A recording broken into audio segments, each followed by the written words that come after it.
So sea vegetables are an underestimated food group. How about it? Yeah. They're very nutritious. They're rich in minerals, protein, trace minerals, amino acids, Yeah. and you're just so cute.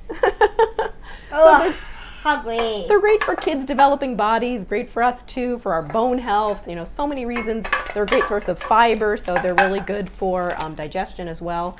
So arame is one of our favorites. I make this every week. I've got some cooked, this is just soaked arame right here. I just soaked and rinsed some arame to rehydrate it.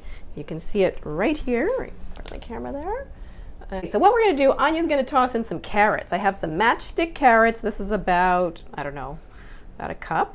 You got a hold of that? It's a little slippery. Go ahead and you can put those in.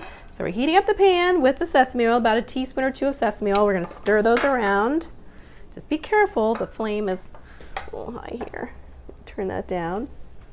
Great. Okay, so yeah, so we'll just kind of move these around.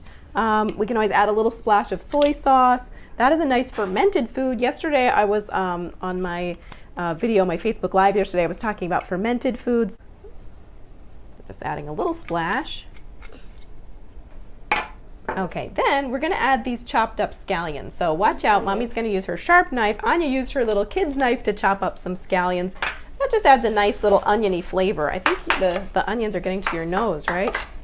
So now we're going to add the scallions. Here, honey, you want to dump in scallions? So we have about the same amount of scallions. Okay, careful. These scallions are huge. Got these at like a local market and they're just, I've never seen scallions so thick. All right. So yeah, so we're just kind of moving these around the pan. Let's turn the heat down a little bit. And you can always add a little touch of water. Do you want to add a little bit, just a splash? That just helps to kind of cool the temperature of the oil down so it doesn't get too hot. I love sesame oil. It's one of my favorite cooking oils. I love, the sesame oil, olive oil. We do use avocado oil sometimes for high heat. Coconut oil is great. Good sauteing, honey. We don't need any more soy sauce right now, sweetheart. So what we're going to do now is we're going to dump in the arame. So you just want to soften, the vegetables for maybe 5 minutes or so by themselves. Then we're going to dump in the reconstituted arame. And if all of this looks kind of strange to you and you're thinking, oh my gosh, I've never used anything like that, that's how I felt at first too. When I first tasted sea vegetables, I was like, I don't even like these. They had to grow on me. But then the more I found out about their benefits, how people in countries like Japan and China where they consume sea vegetables frequently, just enjoy all the health benefits of those sea veggies. They're great for your skin, for your hair. I just really kind of got onto them and now I love the taste of them. So so I cook this maybe once a week.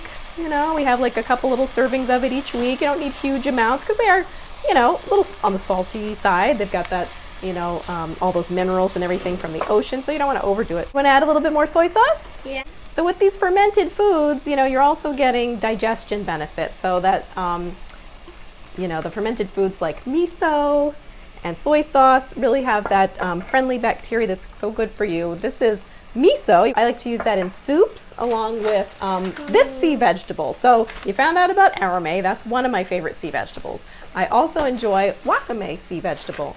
Now this is in dried form. Maybe you want to show a little bit in your hand. There's some in Anya's hand. See, it's kind of like just a dried, crinkly little thing here. Our cooking sea vegetable here. This is the arame. Let's add a little more water, honey. You want to add that water in there? So now we're just going to add another splash more water, just enough to sort of cover the bottom. Go ahead, you can add all of it. And then we're going to put a lid on and just let it cook on low.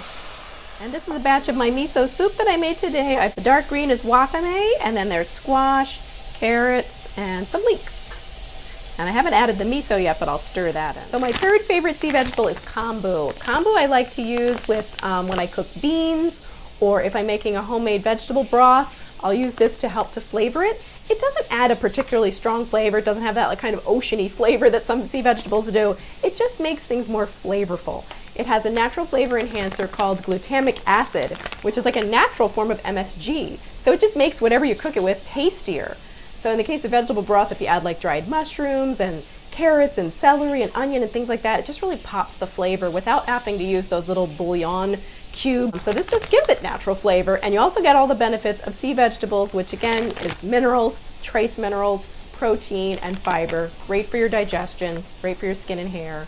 I hope this inspires you to try some sea vegetables. They might be a new food group to you, but they're healthy, they're delicious, and you can make them a regular part of your weekly menu. If you want to find out more about healthy meal prep ideas, I hope that you'll join us for a free event. Registration is open now, and the event actually officially starts on August 17th, but you can join now, and I'll put the link below where you can put your email address. It's completely free. You will get a little window that appears after you sign up that offers you a one-time offer, if you wanted to upgrade, but the event is free, so I just want to avoid any confusion there. It is free, and thank you so much for watching today, and I'll catch you later. I'm going to be on here every day doing Facebook Lives, which I'm also posting on YouTube.